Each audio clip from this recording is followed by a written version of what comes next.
بسم اللہ الرحمن الرحیم اعوذ باللہ من الشیطان الرجیم بسم اللہ الرحمن الرحیم وَلِلَّهِ مَا فِي السَّمَاوَاتِ وَمَا فِي الْأَرْضِ لِيَجْزِيَ الَّذِينَ أَسَاءُوا بِمَا عَمِلُوا وَيَجْزِيَ الَّذِينَ أَحْسَنُوا بِالْحُسْنَى۔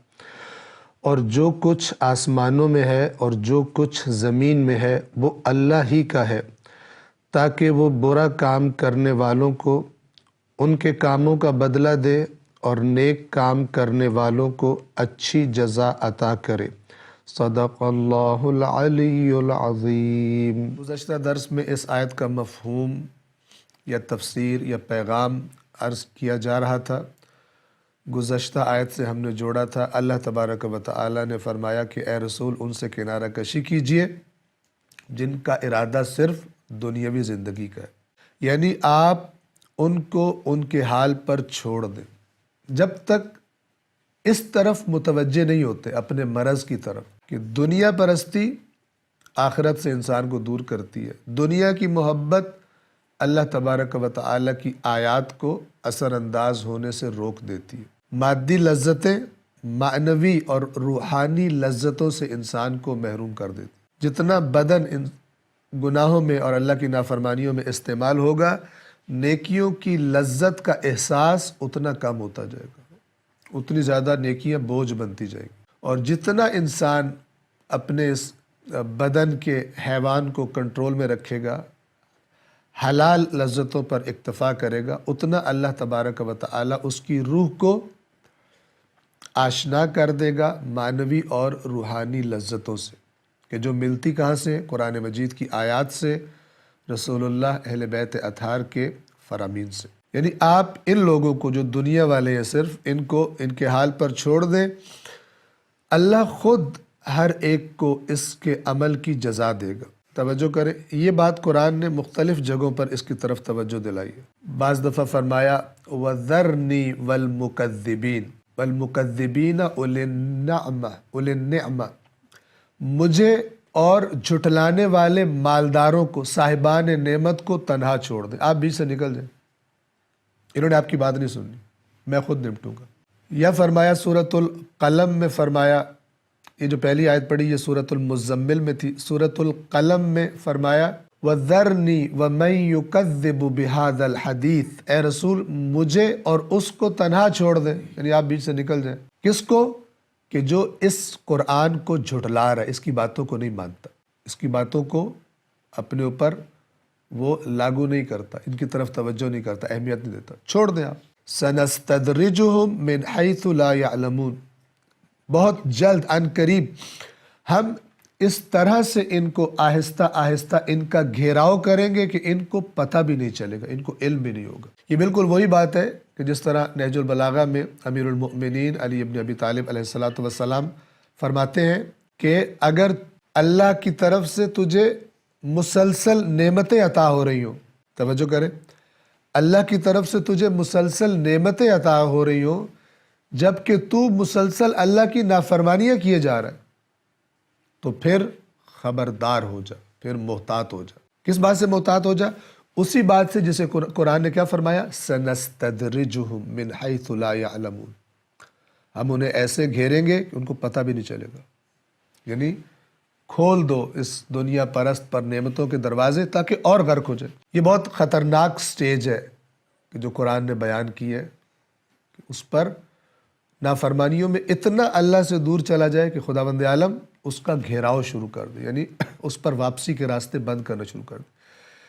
یہ کرتا انسان خود ہے، اس سٹیج پر خود پہنچتا ہے، لیکن ایک سٹیج یہ بھی قرآن نے بتائی ہے، ورنہ اللہ تو بندوں سے محبت کرنے والا۔ بہت ہی زیادہ انسان کو برا ہونا چاہیے، بہت ہی زیادہ فاسق ہونا چاہیے، بہت ہی زیادہ دنیا پرست ہونا چاہیے کہ اس سٹیج پہ چلا جائے کہ خداوند عالم رسول پاک سے کہے، جن کو ہدایت کے لیے بھیجا ہے، ان سے کہے آپ ان کو چھوڑ دیں، ان سے میں خود نمٹوں گا، اور پھر اللہ ان کا گھیراؤ شروع کر دے۔ سنستدرجہم، استدراج، استدراج یعنی درجہ درجہ، سٹیپ بائی سٹیپ، قدم قدم، یعنی آہستہ آہستہ گھیراؤ کرنا۔ کائنات کس لیے خلق ہوئی آپ چھوڑ دیجئے، یہ ساری کائنات یہ ہماری ہے، دنیا ہماری ہے، آسمان اور زمینوں میں جو کچھ ہے ہمارا ہے، میں خود ان کو جزا دوں گا۔ اس کا خلاصہ بیان کیا اور مزید اس کو واضح کریں کہ اللہ تبارک و تعالیٰ کیا کہنا چاہ رہا ہے اس آیت نمبر 31 میں۔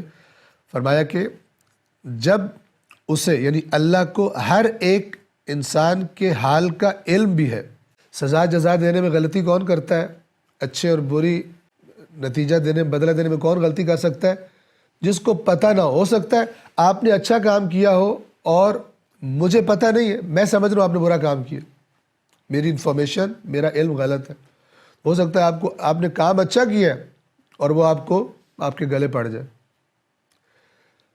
سزا یا جزا دینے والے کی لا علمی کی وجہ سے، لیکن اللہ تبارک و تعالیٰ کے معاملے میں ایسا ہرگز نہیں۔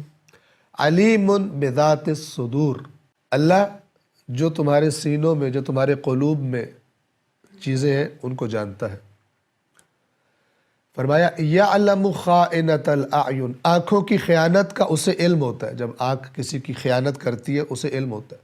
وما تخفی الصدور، اور جو تمہارے سینوں کے اندر جو سینوں نے اپنے اندر چھپائی ہوتی ہیں چیزیں اللہ کو علم ہے، اسے تو علم ہے، تو پھر وہ کیسے غلطی کرے گا؟ اللہ غلطی نہیں کرے گا، جس کی اچھی جزا بنتی ہے اچھی جزا دے گا، اور جس کی بری جزا بنتی ہے بری جزا دے گا، جس کو ہم اردو میں جس کو سزا کہتے ہیں۔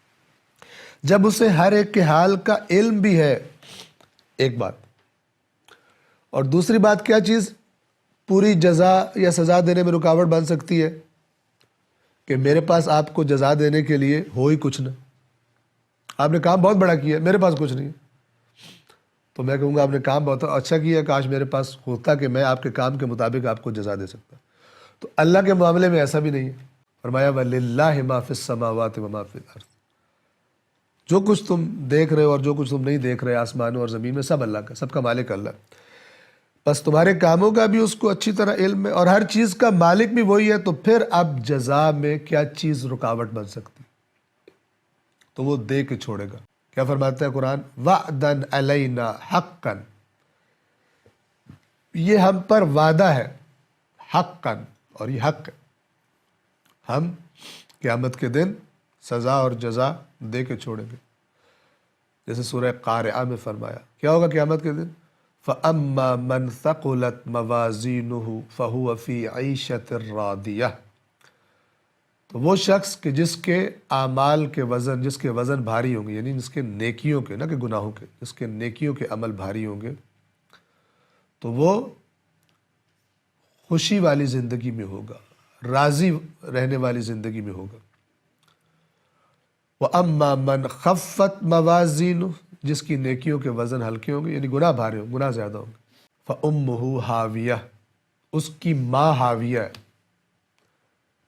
ماں حاویہ یعنی گویا کہ اس کے شکم میں رہے گا، جیسے بچہ ماں کے شکم میں ہوتا ہے، وہ جہنم کے شکم میں رہے گا۔ وَمَا أَدْرَاكَ مَا هِيَ، اور تجھے کیا معلوم کہ وہ حاویہ کیا ہے؟ نارٌ حامیہ، بھڑکتی ہوئی آگ، جلا دینے والی آگ۔ پس فرمایا کہ یہ سب تخلیق آزمائش ہی کے واسطے ہوئی ہے، اور اس دنیا کو انجام نہ سمجھو۔ علامہ اقبال فرماتے ہیں کہ موت کو سمجھے ہیں غافل، اختتام زندگی ہے یہ شام زندگی، صبح دوام زندگی۔ یہ شام ہوئی ہے، اب جو صبح ہونی ہے وہ دائمی ہے۔ غافل سمجھ رہے ہیں، جاہل سمجھ رہے ہیں کہ یہ زندگی کا اختتام ہو گیا۔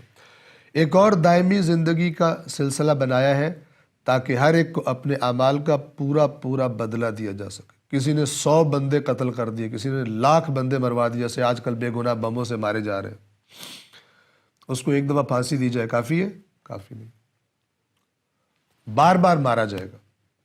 پوری جزا اللہ تبارک و تعالی دے گا۔ اور اگر آخرت کا تصور آپ نکال دیں، قرآن بہت تاکید کرتا ہے آخرت پر، اگر آخرت کا تصور آپ نکال دیں تو کیا بچتا ہے؟ دنیا سمجھ نہیں آتی کہ یہ اللہ نے یہ کس لیے بنائی ہے، اتنا ظلم، اتنی مثلا ایک طرف دولت کے ڈھیر، ایک طرف غربت، نہیں سمجھ آتا۔ لیکن جب آخرت پر اعتقاد انسان یقین کی طرف چاہتا ہے، وَبِالْآخِرَةِ هُمْ يُوقِنُونَ، آخرت پر یہ یقین رکھتے ہیں، مومن تو پھر اس کو تسلی ہو جاتی ہے۔ والسلام علیکم ورحمۃ اللہ وبرکاتہ۔